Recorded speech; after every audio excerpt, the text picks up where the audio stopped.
राशी मालिकेतील दशम रास मकर रास. मकर राशीसाठी आज जो गुरुदेव मार्गी भ्रमण आता जे सुरू होतंय तर मिथुन रास ही षष्ठ स्थानात येते, 6व्या घरात येते. राशी मालिकेतील 11वी रास कुंभ रास. कुंभ राशीसाठी मिथुन रास ही त्यांच्या पंचम स्थानात येते आणि हे जे काही वक्री भ्रमण आणि आता मार्गी भ्रमण सुरू होते तर हे पंचम स्थानातून होत आहे. तर पंचम स्थान हे पूर्व पुण्याईचं स्थान आहे आणि कुंभ राशी कुंभ लग्नासाठी लाभ स्थान इथे धनुरास येते आणि धनस्थान इथे मीन रास येते. राशी मालिकेतील शेवटची रास मीन रास. आज मीन राशीसाठी 7.5चा मधला टप्पा सुरू आहे. भरपूर त्रास गेले 3-4 वर्षापासून त्यांना सुरू आहे. तर याच्यामध्ये काहीसा दिलासादायक हा जो काळ त्यांना येतोय, हे जे गुरुदेवाचं मार्गी भ्रमण मिथुन राशीत सुरू होत आहे. तर मिथुन रास ही मीन रास मीन लग्नासाठी 4थ्या घरात येते. राशी मालिकेतील दशम रास मकर रास. मकर राशीसाठी आज जो गुरुदेव मार्गी भ्रमण आता जे सुरू होतंय तर मिथुन रास ही षष्ठ स्थानात येते, 6व्या घरात येते आणि तिथे गुरुदेवाचं आता मार्गी भ्रमण सुरू होत आहे. आज 12वं घर इथे धनुरास येते आणि तृतीय स्थान तिथे मीन रास येते. तर हे 2 घरांना गुरुदेव ओन करतोय आणि तो आता मार्गी भ्रमण सुरू करतोय. तर 12व्याचा मालक 6व्यात आला तर याला विपरीत राजयोग म्हणतात. तर हा विपरीत राजयोग आणि मुळात एक शुभ प्लॅनेट, पण मकर राशीसाठी म्हणावं तेवढा तो शुभग्रह नाहीये. पण शेवटी गुरुदेव हा ओव्हरऑल 9 प्लॅनेट्समध्ये सर्वात शुभग्रह म्हणून याला पकडलं जातं.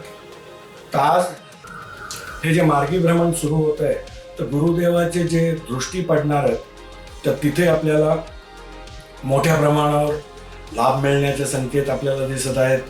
आज षष्ठ स्थानातून देखील जे त्याचं भ्रमण सुरू आहे तर इथे थोडंसं आजाराच्या बाबतीत काही अडचणी आपल्याला सामना करून लागू शकतो आणि कदाचित हा जो काही वक्री भ्रमणचा काळ होता याच्यामध्ये तुम्हाला थोडासा सामना देखील त्याच्यात झाला असेल. तर तिथे देखील आपल्याला आता लाभ मिळण्याचे योग दिसत आहेत. आज कर्ज, आज आपलं शत्रूच्या रिलेटेड काही लिटिगेशन्स, काही कोर्ट कचेरी सुरू होते तर तिथे आपल्याला लाभ दिसणार आहे. आता गुरुदेव जे मार्गी होतोय तर त्याची पंचम दृष्टी ही आपल्या दशम स्थानावर पडते. दशम स्थान हे ओव्हरऑल आपल्या स्टेटसला, आपल्या प्रोफेशनला, आपल्या वडिलांच्या कुटुंबाला या गोष्टींना डिनोट करणारं स्थान आहे. तर इथे आपण सपोज जॉब करताय तर तुम्हाला खूप चांगल्या प्रगती आता जॉबच्या काळात तुम्हाला दिसू शकते. तुमचे काही प्रमोशन अडकले होते तर तिथेही आपल्याला काही शुभ समाचार मिळण्याचे योग, मिळण्याचे शुभ संकेत हे गोचर प्रमाण आपल्याला दाखवत आहे. आता नवम दृष्टी जी गुरुदेवाची पडते ती आपल्या द्वितीय स्थानावर पडते. तर द्वितीय स्थानावर जेव्हा धनस्थान, कुटुंबस्थान या ठिकाणी गुरुदेव सारख्या शुभ प्लॅनेटची दृष्टी जेव्हा पडते तर निश्चित तिथे मोठं वृद्धी होताना आपल्याला दिसते. तुमच्या वाणीने तुम्ही भरपूर धनाचं आगमन करून घेऊ शकता तुमच्या व्यवसायामध्ये, कारण 10व्या घरावर देखील, प्रोफेशनवर देखील त्याची दृष्टी आहे. तर इथे आपल्याला जोरदार बँक बॅलन्स वाढण्याचे योग दिसत आहेत. तुम्ही जॉबला असाल, तुम्ही नोकरी करत असाल, दोन्हीमध्ये तुम्हाला व्यवसायामध्ये सगळीकडून धनाचे आगमन येण्याचे शुभ संकेत हे ग्रह गोचर आपल्याला दाखवत आहे. त्याची सप्तम दृष्टी स्वराशी आपल्या 12व्या घरावर धनु राशीवर पडते. तर 12व्या घरावर जेव्हा गुरुदेवाची दृष्टी पडते तर तुमचे खर्च जे आवाक्याच्या बाहेर होत होते तर तिथे तो काही ब्रेक लावेल. काही चांगल्याच ठिकाणी खर्च होण्याचे तो कटाक्षाने लक्ष देईल. तर हा देखील एक शुभ संकेत आपल्याला मिळत आहे. आपल्याला लांबचं फॉरेन वगैरेच्या रिलेटेड काही कामं आपण करताय तुम्हाला, किंवा बाहेर पर्यटनाला जायचं होतं किंवा आपल्याला काही बिझनेस तिकडे एस्टॅब्लिश करायचा होता तर याच्यामध्ये देखील आपल्याला मनासारखे रिझल्ट्स या वक्री त्यातून आता जे मार्गी भ्रमण सुरू होते याच्यात शुभ संकेत आपल्याला मिळत आहे. तर गुरुदेवाच्या शुभफळं मिळवण्यासाठी तुम्ही चणा डाळ आणि गुळ हे गुरुवारच्या दिवशी तुम्ही गाईला खाऊ घालून गुरुदेवाचे अरिष्टाचं निवारण करू शकता आणि जे शुभ लाभ तो देऊ शकतो त्याच्यात आपण मोठी वृद्धी या उपायांनी करू शकतो. राशी मालिकेतील 11वी रास कुंभ रास. कुंभ राशीसाठी मिथुन रास ही त्यांच्या पंचम स्थानात येते. आणि हे जे काय वक्री भ्रमण आणि आता मार्गी भ्रमण सुरू होतंय तर हे पंचम स्थानातून होत आहे. तर पंचम स्थान हे पूर्व पुण्याईचं स्थान आहे आणि कुंभ राशी कुंभ लग्नासाठी लाभ स्थान इथे धनुरास येते आणि धनस्थान इथे मीन रास येते. तर लाभ आणि धन म्हणजे धनयोग क्रिएट करणारे दोन्ही हाऊस याला ओन करणारा गुरुदेव हा प्लॅनेट आहे. तर गुरुदेव सारखा शुभ ग्रह पंचम स्थानात बसून ते लाभ स्थानाला बघणार आहे. त्याच्या सप्तम दृष्टीने स्वराशीची दृष्ट तिकडे टाकतोय आणि तुमचा लग्नाचा मालक शनिदेव हा मागच्या वर्षीपासून आपल्या धनस्थानातून त्याचं विचरण त्याचं भ्रमण सध्या सुरू आहे. तर मोठे लाभ या काळात मिळण्याचे योग आपल्याला दिसत आहेत आणि शनिदेव जिथेही बसतो तिथे वृद्धी करतो. तर तो धनस्थानात तो जेव्हा भ्रमण करतोय तर निश्चितच आपल्याला मोठ्या प्रमाणावर धनामध्ये वृद्धी येण्याचे योग शुभ संकेत हे गोचर भ्रमण आपल्याला दाखवत आहे. आज गुरुदेवाची जी पंचम दृष्टी पडते ती तुमच्या भाग्यावर पडते. तो ओव्हरऑल कालपुरुष कुंडलीमध्ये भाग्याचं घर म्हणजे धनुरास ही गुरुदेवाच्या अंडर येते आणि गुरुदेव जो भाग्याचा कारक आहे ओव्हरऑल तो तुमच्या भाग्याला बघतोय. हा देखील प्रचंड चांगले एक शुभ संकेत आपल्याला दाखवतोय. हा 7.5चा जो काही काळ आपण त्रासाचा काढलाय तर त्याच्यामध्ये निश्चित कमतरता आणण्याचे योग हा एक गोचर भ्रमण आपल्याला दाखवत आहे. भाग्याची साथ आपल्याला मिळणार आहे. या गोष्टी भाग्याने भरपूर काही आपल्याला मिळू शकतं याचा अनुभव तुम्ही या आता जो काळ येतोय एक साधारण 3-3.5 महिन्याचा याच्यात तुम्हाला त्याचे आज अनुभव येणार आहे. आज त्याची सप्तम दृष्टी मी सांगितली लाभ स्थानावर पडते तर लाभात मोठी वृद्धी होणार आहे. मित्र परिवाराकडून तुम्हाला काही लाभ होऊ शकतो. ओव्हरऑल सोशल नेटवर्क तुमच्या स्टेटसमध्ये देखील वृद्धी होण्याचे योग हे गोचर भ्रमण आता आपल्याला दाखवत आहे. आपल्या नवम दृष्टी ही आपल्या लग्न स्थानावर पडते आणि लग्न म्हणजे तुम्ही स्वतः तुमची ओव्हरऑल पर्सनॅलिटी तुमचं नेम फेम तर या सगळ्या बाबतींमध्ये आपल्याला निश्चित गुरुदेवाची शुभफळ गुरुदेवाची ब्लेसिंग्स 100% आपल्याला मिळणार आहे. आता पंचम स्थानातून जे भ्रमण आहे याला अतिशुभ अजून करण्यासाठी तुम्ही गुरुदेवाचे मंत्रजाप करू शकता. गुरुदेवाचं ओम गुरुवे नमः हा जाप तुम्ही करू शकता. गुरुदेव हा मिठाईचा देखील कारक आहे.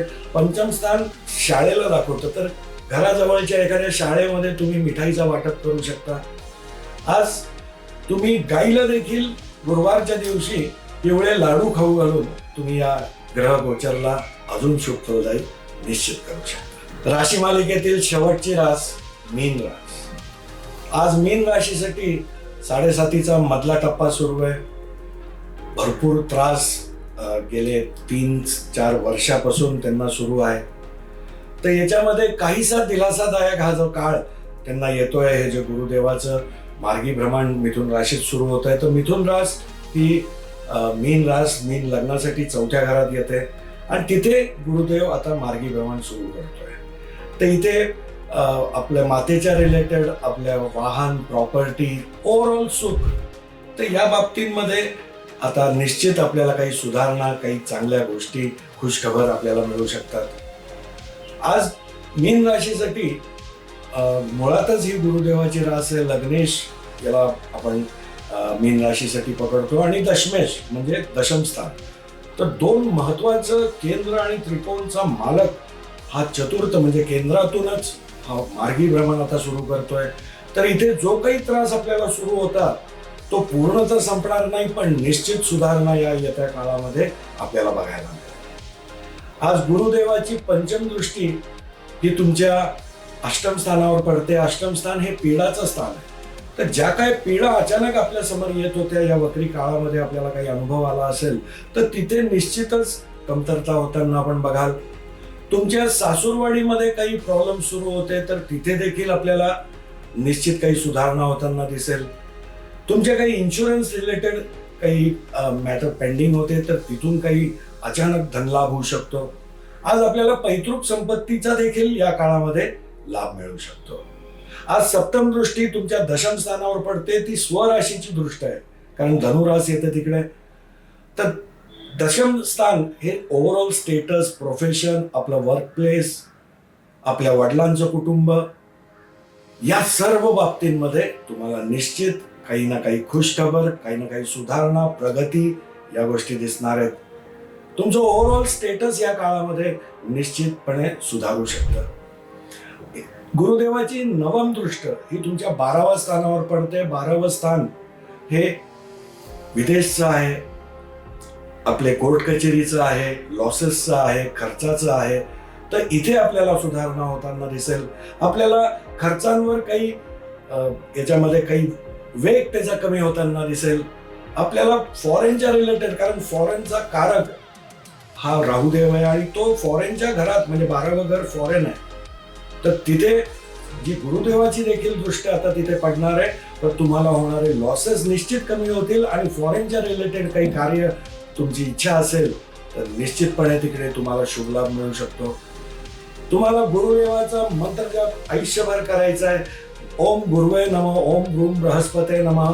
आणि गायीची सेवा, गायीला गुळ खाऊ घालणं, गायीला तुम्ही केळी खाऊ घालू शकता गुरुवारच्या दिवशी.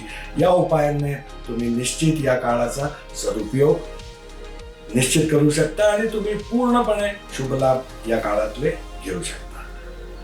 धन्यवाद.